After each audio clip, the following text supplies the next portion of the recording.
அன்பு நண்பர்கள் அனைவருக்கும் வணக்கம். வாழ்க வையகம், வாழ்க வளத்துடன். இன்றைக்கி ஒரு சின்ன வீடியோ தான். ஏன்னா அந்த கண்டென்ட் பவர்ஃபுல்லான கண்டென்ட்டு ஒன்று. ரெண்டாவது விஷயம் அந்த கண்டென்ட் பவர்ஃபுல்லாக இருக்கிறதுனால நான் மற்ற விஷயங்களை பேசி டைம் வேஸ்ட் பண்ண விரும்பல. டைரெக்டாக அந்த சப்ஜெக்டை சொல்லிடுறேன். அதாவது சமயபுரம் மாரியம்மன், 1000 கண்ணுடையால் ஆதிசக்தி மாரியம்மன் அப்படின்னு சொன்னாலே தலையாய மாரியம்மன் அப்படின்னு சொன்னால் சமயபுரம் மாரியம்மன் தான். பொதுவாக அங்கே ஒரு விசேஷமான ஒரு நிகழ்வு உண்டு. மாசி கடைசி ஞாயிற்றுக்கிழமையிலேருந்து பங்குனி கடைசி ஞாயிற்றுக்கிழமை வரைக்கும் 28 நாள் பச்சை பட்டினி விரதம் அப்படின்ற ஒரு விஷயம் அங்கே கடைபிடிக்கப்படுகின்றது. பச்சை பட்டினி விரதம்னா யார் இருப்பா அப்படின்னு கேட்டிங்கன்னா, நார்மலாக கடவுள்கிட்ட எனக்கு இது வேணும் அது வேணும்னு கேட்டு பக்தர்கள் இருப்பாங்க. இங்கே பக்தர்கள் நல்லா இருக்கணும்னு சொல்லிட்டு அந்த மாரியம்மனே இருக்கக்கூடிய நிகழ்வு தான் பச்சை பட்டினி விரதம். இது அவள் மும்மூர்த்திகளை நோக்கி தவம் பண்ணுறா. 28 நாட்கள் இந்த தவம். 12 ராசிகளோட அதிபதி பார்த்திங்கன்னா சமயபுரம் மாரியம்மன் தான். நவகரங்களை உள்ளடக்கி நவ சர்ப்பங்களாக அருள் பாலிக்கும் தாயார் என்பதால் இந்த நவகிரகம் தோஷம் இதெல்லாம் மீனம் இது சனி ராகுக்கு இது எல்லாத்தையும் அடித்து துவம்சம் பண்ணக்கூடிய ஒரு சக்தி இந்த மாரியம்மனுக்கு உண்டு. இந்த விக்ரம ஆசனத்தில் உட்காந்துருக்கா. இங்கே ரொம்ப விசேஷமான ஒரு செய்தி என்னென்னா, மாதுளை மேனி தாயாரோட மேனி, அவள் மஞ்சள் நிற ஆடை உடுத்தி 6 கால பூஜை உண்டு, 6 காலமும் நைவேத்தியங்கள் உண்டு. ஆனால் அதெல்லாம் வேண்டான்னு சொல்லிட்டு தாயார் எப்படின்னா, எந்த வித படையலும் இல்லாமல் எந்த நைவேத்தியங்களும் இல்லாமல் உப்பில்லாத நீர்மோர், நம்பர் 2 கரும்பு பானகம், நம்பர் 3 இளநீர், நம்பர் 4 கனி வகைகள். இது மட்டும்தான் அவளுக்கு நைவேத்தியமாக வைப்பாங்க சாப்பிட்றதுக்குன்னு சொல்லிட்டு. மற்ற நாள்லாம் பார்த்திங்கன்னா 6 காலத்துக்கு 6 நைவேத்தியங்கள் உண்டு. அது கிடையாது இந்த 28 நாளுக்கு. அப்போ படைத்த அன்னையே விரதம் இருக்கிறா அப்படின்னு சொன்னால், அங்கே இருக்கக்கூடிய மக்களை சமயபுரம் மாரியம்மனை அப்படியே மனசுக்குள்ளே அப்படியே கட்டி வச்சுருக்கோங்களா நீங்கள் யோசிச்சு பார்த்தீங்கன்னா, அவங்களோட விரதம் எப்படி இருக்குன்னா, அம்மன் ஃபோட்டோ வச்சுப்பாங்க. அடுத்து செருப்பு அணிய மாட்டாங்க. அவங்களும் தாளித்த உணவு சாப்பிடாமல் இளநீர் மோர் இது போன்ற வகைகள், ஒஸ்ட் கேஸில் கனி வகைகள் சாப்பிட்டு அவங்க அந்த விரதம் இருப்பாங்க. அவங்க எல்லாருக்குமே ஒரே ரிக்வெஸ்ட் என்னென்னா, நீங்கள் எங்கே இருந்தாலும் சரி, உலகத்தில் எந்த மூலையில் இருந்தாலும் சரி, இது கடந்த 3 வருடங்களாக, எனக்கு இந்த விஷயம் எனக்கு தெரியாது, கடந்த 3 வருடங்களாக 5 வருடங்களாக, கோவிடுக்கு அப்புறம் தானே 5 வருடங்களாக இந்த விஷயம் தொடர்ந்து என் காதில் விழுந்துகிட்டே இருக்குது. ஆனால் நானும் அந்த கோயிலுக்கு நிறைய முறை போயிருக்கேன். நான் போவேன்ப்பா, நான் தனியாக போவேன், தனியாக சாமி கூட நான் பாட்டு வந்துகிட்டே இருப்பேன். யாரையும் கூட்டம்லாம் சேர்த்து நான் போனதே கிடையாது அந்த கோவிலுக்கு. அந்த கோவிலில் இது போல் ஒரு விஷயம் இருக்கும்போது நம்ம அங்கே போகணுன்ற ஒரு நினைப்பு கூட எனக்கு ஏற்பட்டதில்லை இன்ஃபேக்ட்.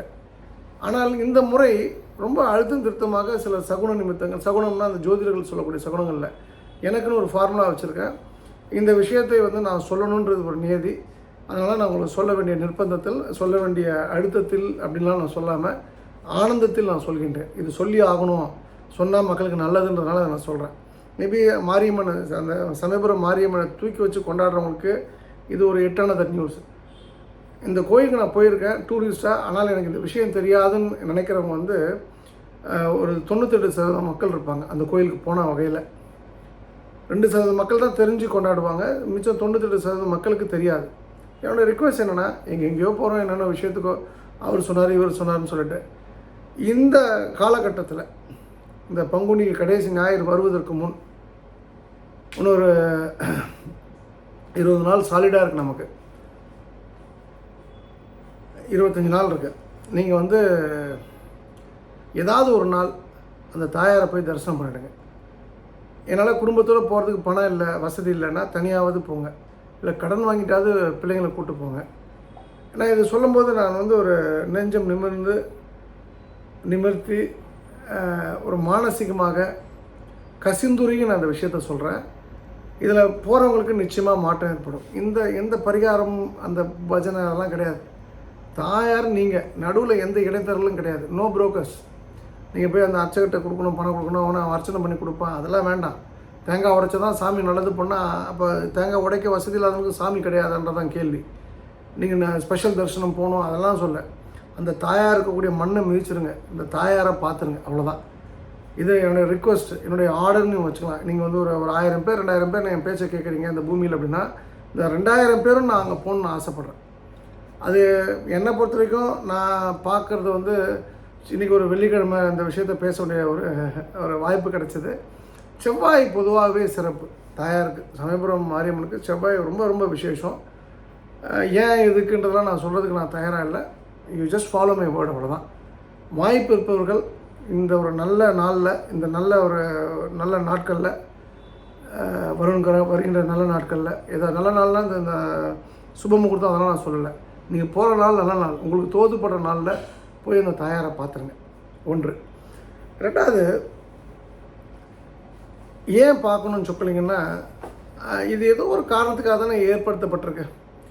பொதுவாக நீங்களும் நானும் வந்து பட்டினி கிடந்து எனக்கு குழந்தை வேணும், திருமணம் நடக்கணும், ஏதோ ஒரு விஷயம் நமக்கு, எனக்கோ உங்களுக்கோ உங்கள் குடும்பத்தினருக்கோ இருக்கிற இடத்துல தாயார் ஏன் பட்டினி விரதம் இருக்கணும்? ஏன் வந்து தலிகைகளை தவிர்த்து, நைவேத்தியத்தை தவிர்த்து, அவன் ஏன் வந்து வெறும் நீராகாரத்தை சாப்பிட்டு, நீராகாரம் கொடுக்குற மாதிரி தான், நீராகாரம் சாப்பிட்ற மாதிரி தான் அது ஐதீகம், ஏன் இருக்கணும்? மக்கள் முட்டாள்களாக வந்து செருப்பு போடாமல் வந்து இந்த காலத்தில் இருந்து தலிகை இல்லாமல் தாளிக்காமல் சாப்பிட்டு விரதம் இருக்கிறது வந்து மக்கள் முட்டாளல்ல. அள்ளி கொடுக்கக்கூடிய சாமி எல்லா சாமியும் சொல்லலாம். எல்லா சாமிக்கும் ஒரு காலம் உண்டு. நான் ஏற்கனவே பல முறை சொல்லியிருக்கேன். ஆண்டாள் ஆடிப்புற தண்ணிக்கு போனீங்கன்னா அது வந்து அவள் மகிழ்ச்சியாக இருக்கக்கூடிய நாள். அதாவது வந்து அதே மாதிரி திருமண நாள், ஆண்டாள் திருமணாளுக்கே போகலாம். இப்போ ஸ்ரீரங்க ரங்கநாதருக்கு வந்து ரேவதி நட்சத்திரம், அந்த நாள் வந்து அவருடைய பிறந்த நாளுக்கு நீங்கள் போகலாம். இதெல்லாம் ஆண்டாள் மகிழ்ச்சியாக இருக்கக்கூடிய நாள். இது வந்து எந்த புத்தகத்துலேயும் கிடையாது. இது நான் என்னோடய அனுமானத்தில் நான் சொல்கிறேன். இதுக்கு வந்து ஏதோ புத்தகம்லாம் இருந்து தான் சொல்லணும்னு அவசியம் கிடையாது. எனக்கு தெரியும், எனக்கு இந்த விஷயம் நல்லா தெரியும். அதே போல் சில கோயில்களில் பார்த்திங்கன்னா கும்பாபிஷேகம் பண்ணுற நட்சத்திரத்தை வந்து அந்த சாமிக்கு சொல்லி பண்ணுவாங்க அர்ச்சனை. ஆக்சுவலாக ஒவ்வொரு சாமிக்கும் ஒரு நட்சத்திரம் இருக்கின்றது என்பதை நான் உணர்கின்றேன். ஸோ அந்த வகையில் சமயபுரம் மாரியம்மனுக்கு அப்படின்னு ஏதாவது ஒரு விசேஷமான நாள் இருக்கா அப்படின்னு சொன்னால், இந்த கோட்பாட்டுக்குள்ளே வராத ஒருத்தி சமயபுரம் மாரியம்மன். நீங்கள் எல்லா நாளுமே அவளை கும்பிடலாம். ஆனாலும் மற்ற சாமிலாம் வருஷத்துக்கு 1 நாள் ஹாப்பி, இல்லை 2 நாள் ஹாப்பி, 3 நாள் ஹாப்பி, பயங்கர ஹாப்பி, அள்ளி கொடுப்பாங்க. ஆண்டாள்கிட்ட போயிங்கன்னா கண்ணீர் வரும், கண்ணீர் கொட்டும். போனால் கரண்ட் கட் ஆகிடும். அது வந்து அது ஒரு பெரிய ஒரு விஷயம். அது ஆண்டாள் அது வந்து வார்த்தைகளால் வந்து வடிக்க முடியாது. வேற உலகத்தில் வேறு எந்த கோயிலுமே இல்லாத மாதிரி 28 நாள் தொடர்ந்து கேட்குற வரத்தெல்லாம் அள்ளி கொடுக்கக்கூடிய ஒருத்தி இருக்கா, ஒரு விஷயம் இருக்குது அப்படின்னு சொன்னால் அது சமயபுரம் மாரியம்மன் தான். நீங்கள் யோசிச்சு பாருங்கள். நான் சமயபுரத்தில் வந்து ப்ரோக்ராம் பண்ணது இந்த மாரியம்மனுக்காக பண்ணேன், அது உண்மை. 2வது வந்து நான் சமயபுரம் கோயிலை பற்றி நான் எங்கேயுமே பெருசாக பேசியிருக்க மாட்டேன். ஆனால் பேசுவதற்கான சந்தர்ப்பங்கள் இனிமேல் வரும். பேசுவதற்காக நிறைய விஷயங்கள் என்னிடம் இருக்கின்றது. நிச்சயமாக நான் பேசுவேன். அதற்கு முன்னாடி நீங்கள் வந்து உங்களுக்கு ஏதாவது கோரிக்கைகள் இருக்குது இல்லைன்றலாம் விஷயம் இல்லை. சொக்கலிங்கம் சொல்லிட்டான் இந்த கோயிலுக்கு நம்ம போகிறோம் அப்படின்னு சொல்லிட்டு நீங்கள் போயிட்டு வாங்க. ஆண்டவன் சொல்ல அருணாச்சலம் செய்கிற மாதிரி ஆண்டாள் சொக்கலிங்கம் சொல்கிறேன், நீங்கள் போய் பார்க்குறீங்க சார், நீங்கள் எல்லாம் பண்ணுறீங்க, அவ்வளோதான், மேட்ரு ஓவர். சமயபுரம் மாரியம்மனை வருகின்ற 20-25 நாளுக்குள்ளே அந்த பங்குனி கடைசி ஞாயிற்றுக்கிழமைக்கு முன்னாடி போய் பார்த்துருங்க. செவ்வாய்க்கிழமை வந்து என்னை பொறுத்த வரைக்கும் சிறப்பு. நான் அந்த வட்டத்தையும் இங்கே வந்து வட்டத்துக்குள்ளே சாமியை அடைக்க விரும்பல. ஆஸ் யூ விஷ், உங்களுக்கு எப்போ கம்ஃபர்டபுளோ நீங்கள் போயிட்டு வாங்க. பட் மேட்டர் என்னென்னா இந்த பீரியட், இந்த 1 month 28 days ரொம்ப முக்கியம். ஆல்ரெடி நம்ம ஒரு 5-6 நாள் விட்டாச்சு. இன்னும் 25 நாள் தான் இருக்குது அப்படின்னு சொன்னால் அது கொஞ்சம் கூட தாமதிக்காமல் தாயாரை போய் பாருங்கள். நீங்கள் வந்து அது எப்படி நீங்கள் வந்து போகணுன்னா, நம்ம எலுமிச்சம்பழம் போய் தாயார் கொடுக்கணும், குங்குமம் பாக்கெட் வாங்கி கொடுக்கணும், இதெல்லாம் கான்செப்ட் இல்லை. குங்குமம் வந்து நீங்கள் காஞ்சிபுரம் போகும்போது வாங்கிட்டு போகலாம்.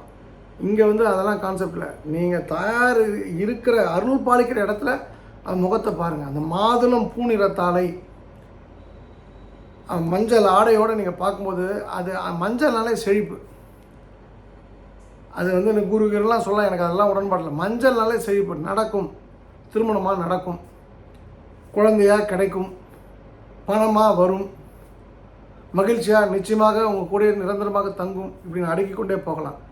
சொக்கலிங்கம் எனக்கு வந்து அங்கே போயிட்டு கிடைக்கலன்னா இது வந்து நான் என் கோவிலா, நான் போய் சொல்கிறதுக்கு நான் ஏதாவது பஸ் வச்சு என் பஸ்ஸில் போகணுன்னு சொல்கிறேன்னா, ஏதாவது அர்ச்சகிட்ட போய் இந்த அர்ச்சகிட்ட வச்சு நான் பூஜை பண்ணணும்னு சொல்கிறேன்னா, இந்த குறுக்கு கேள்விகள் குறுக்கு சால் ஓட்டலாம் விட்டுட்டு சமயபுரம் மாரியம்மனை நம்பி அந்த கோயிலுக்கு சென்று வாருங்கள். வெற்றி அப்படின்னா என்னன்னு அர்த்தமே தெரியாத ஒரு வாழ்க்கை வாழ்ந்துருப்பீங்க. அதுக்கான அர்த்தம் போயிட்டு வந்த அப்புறம் உங்களுக்கு தெரியும். It's my humble request. So இதோட இந்த விஷயத்தை முடிச்சிடலாம். நான் வந்து ஒரு 2-3 விஷயங்கள் மட்டும் நான் சொல்லிடுறேன்.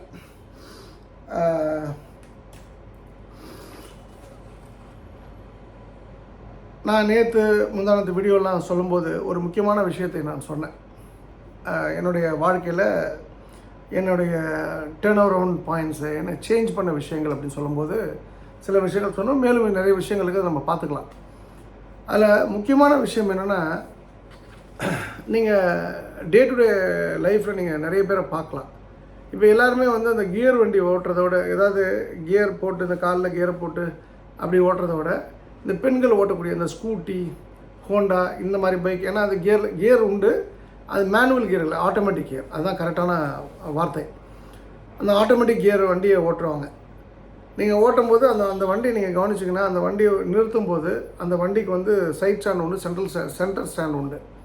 யாருமே சென்டர் ஸ்டாண்ட் யூஸ் பண்ண மாட்டாங்க, எல்லாம் சைட் ஸ்டாண்ட் தான் யூஸ் பண்ணுவாங்க. யாருன்னா எல்லாருமே நான் சொல்ல 99.8% ஏதோ 0.2% வேணால் வந்து அந்த சென்டர் ஸ்டாண்ட் போட்டு நிறுத்துவாங்க.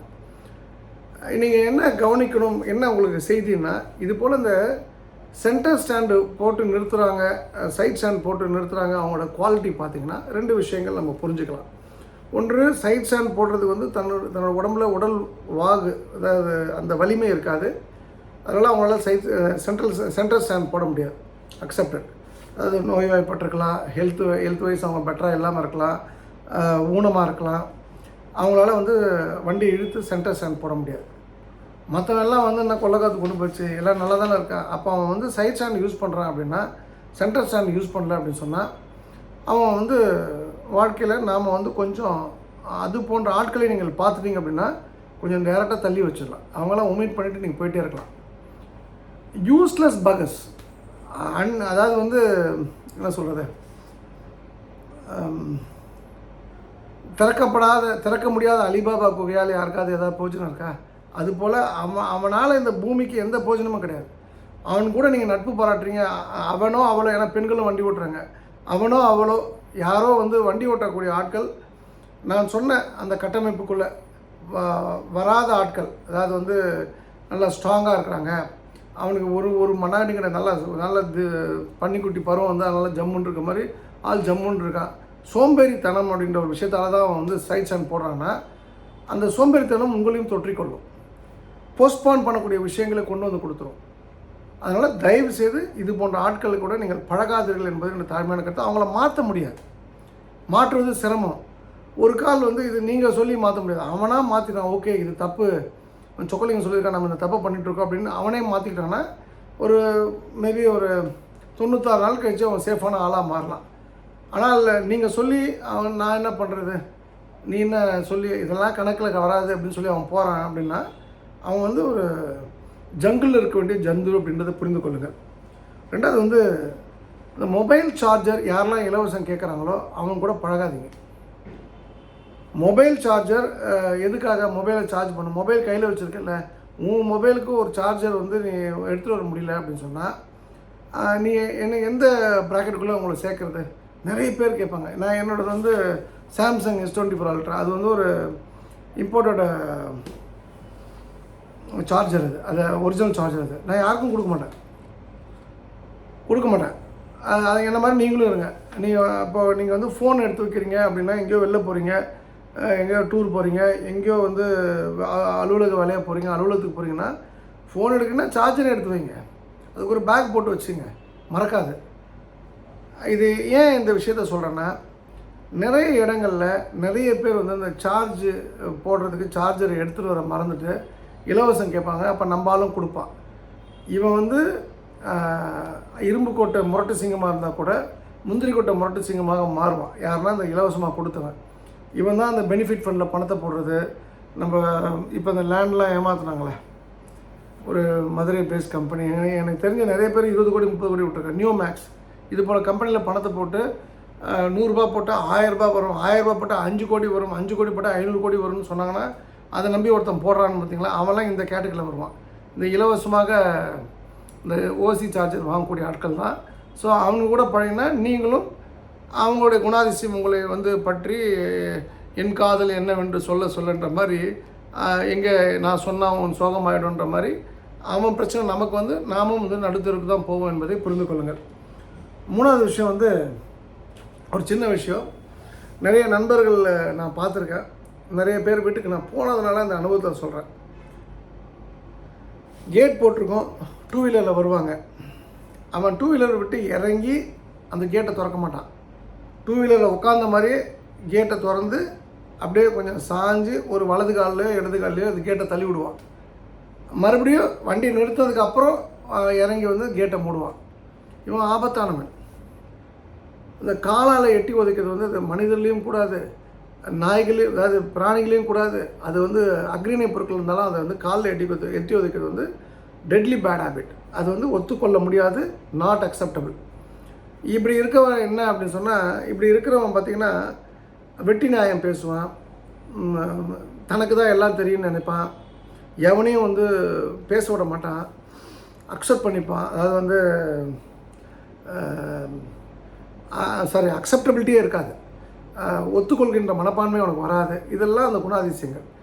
ஸோ இது ஒருத்தனுக்கு இருக்குது அப்படின்னு சொன்னால் அவனுக்கு இந்த பழக்கம் இருக்குன்றது நீங்கள் டேரெக்டாக நீங்கள் வந்து முடிவுக்கு வந்துடலாம். ஸோ இந்த 3 விஷயங்கள் எதுக்காக சொல்கிறேன்னா, இதற்கும் வாழ்க்கையில் நீங்கள் வேலையே இல்லாமல் சும்மா இருந்தாலும் பணம் சம்பாதிக்கக்கூடியதுக்கு ஒரு திறமை வந்து வளர்த்துறதுக்கு ஒரு லிங்க் இருக்குன்றதுக்காக தான் இந்த விஷயத்தை சொன்னேன். ஜஸ்ட் ஃபாலோ பண்ணி பாருங்கள். நிறைவாக ஒரு நேற்று ஒருத்தர் கமெண்ட் போட்டிருந்தேன், யாருன்னு தெரில, 2023 தான் யூடியூப் அந்த அக்கௌண்ட் ஓப்பன் பண்ணியிருக்காரு. குடிகார நாயை நிறைய சம்பாதிச்சுட்டு போதையில் உளராதான்னு சொல்லிட்டு. எனக்கு என்ன வருத்தம்னா, நான் வந்து போதையாக இருந்த காலங்களில் வந்து இந்த கமெண்ட் சொல்லியிருந்தாங்கன்னா நான் வருத்தப்பட மாட்டேன். நான் இப்போ எனக்கே ஆசை இருந்து நானே குடிக்கணும்னு நினச்சா கூட எனக்கு பயம் வரும். ஏன்னா 2 லட்சம் பேர் 3 லட்சம் பேர் அந்த சாராயத்தை விட்டுருக்கான். என்னால் ஒரு 2 லட்சம் பேர் 3 லட்சம் பேர் அசைவத்தை விட்டுருக்கான், அந்த கர்மத்தை சாப்பிட்றதை விட்டுருக்கான். அது வந்து இந்த மாற்றம் நடந்த பிறகு நான் அந்த தப்பை பண்ணதுக்கு எனக்கு அந்த வாய்ப்புகள் இல்லை, குறைவுன்னு சொல்ல மாட்டேன், இல்லவே இல்லை. 2வது வந்து ஏன் அந்த கமெண்ட்டை நான் டெலீட் பண்ணாமல் வச்சுருக்கேன்னு சொன்னால், அவன் வந்து ஊற்றி கொடுத்தவன் நினைக்கிறேன் ஒரு காலத்தில் இருக்கலாம், இல்லை வந்து ஊற்றி கொடுக்க ஆசைப்படக்கூடிய ஆணவாக இருக்கலாம், அவனோட வளர்ப்பு பிறப்பு தவறான ஆளாக கூட இருக்கலாம். ஸோ அது வந்து அந்த கமெண்ட் வந்து இட் ஷோஸ். இது போல் கமெண்ட்லாம் வந்து என்னென்னா, நீங்கள் இது போன்ற ஆட்களும் இந்த பூமியில் இருக்காங்க, எனக்கு எந்த வருத்தமும் இல்லை, என்னை யாரும் வந்து சமாதானம் பண்ணி சார் வருத்தப்படாதீங்களாம் சொல்ல வேண்டாம். நான் அந்த கமெண்ட்டை ஏன் விட்டு வச்சுருக்கேன்னா, போடட்டும் தாராளமாக. அவங்க அம்மா வந்து வளர்ப்பு சரியில்லை, அவங்க அப்பா வளர்ப்பு சரியில்லை, அப்பா ஒரு குடிகாரனாக இருந்து ஆத்தா வந்து இந்த தேனி பக்கம்லாம் நான் 2-3 பேரை பார்த்துருக்கேன். பெண்கள் கஞ்சா யூஸ் பண்ணி பார்த்துருக்கேன். அதே போல் கோயம்புத்தூர் பக்கத்தில் வீட்டிலே கஞ்சா வளர்த்த ஃபேமிலியெல்லாம் நான் சந்திச்சிருக்கேன். ஸோ இது போல் ஒரு தருதலை ஒரு வம்சாவழி பேக்ரவுண்ட் உள்ளவன் தான் இது போல் கமெண்ட் பண்ண முடியும். இருந்தாலும் நீங்கள் அந்த கமெண்ட் போடுறதுக்கு ஒரே விண்ணப்பம், என்ன நீங்கள் அசிங்கப்படுத்தலை, உங்களை நீங்கள் அசிங்கப்படுத்துறீங்கன்னு புரிஞ்சுங்க. என்னோடய ரிக்வெஸ்ட் என்னென்னா, நான் ஏதோ ஒரு நல்ல விஷயத்தை நான் பண்ணணும்னு ஆசைப்பட்டு பண்ணிகிட்ருக்கேன். நீங்கள் என்னை வந்து இல்ட்ரீட் பண்ணுறதோ, என்னை வந்து கார்னர் பண்ணுறதோ, என்னை அசிங்கப்படுத்துகிறதோ அசிங்கப்படுத்த நினச்சிங்கன்னா அது உங்களால் உங்களோட ஃபாதரோட கிராண்ட் ஃபாதரால் கூட முடியாது. எனக்கும் ஒரு ட்ரெடிஷன் இருக்குது, எனக்கும் சோலாம் இருக்குது. அதனால் வந்து எல்லாரும் மாதிரி வந்து சொக்கலிங்க லெஃப்ட்டில் இண்டிகேட்டர் போட்டு ரைட்டில் போகிற ஆள் மாதிரி என்னை டீல் பண்ணாதீங்க. வினை வைத்தவன் வினை இருப்பான், திணை வைத்தவன் திணை இருப்பான். நீங்கள் போடுற கமெண்ட் உங்கள் குடும்பத்தை பாதிக்கும் என்பதை புரிந்து கொள்ளுங்கள். இந்த அருமையான வாய்ப்பு கொடுத்த திருச்செந்தூர் பணிமுகன் தாய் ஆண்டாளுக்கு நான் சுமக்கேன் மனமார்ந்த நன்றி. மீண்டும் நாளை இரவு உங்களை சந்திக்கின்றேன். ஆடி ஆடி அகம் கரைந்து இசை பாடி பாடி கண்ணீர் மல்கி எங்கும் நாடி நாடி நரசிங்காவென்று வாடி வாடும் இவ்வானதிலே எல்லா புகழும் ஆண்டாளுக்கே. நரசிம்மன் திருவடிகளே சரணம். நன்றி, வணக்கம், சர்வம் கிருஷ்ணார்ப்பணம். ஸ்ரீராம் ஜெயம்.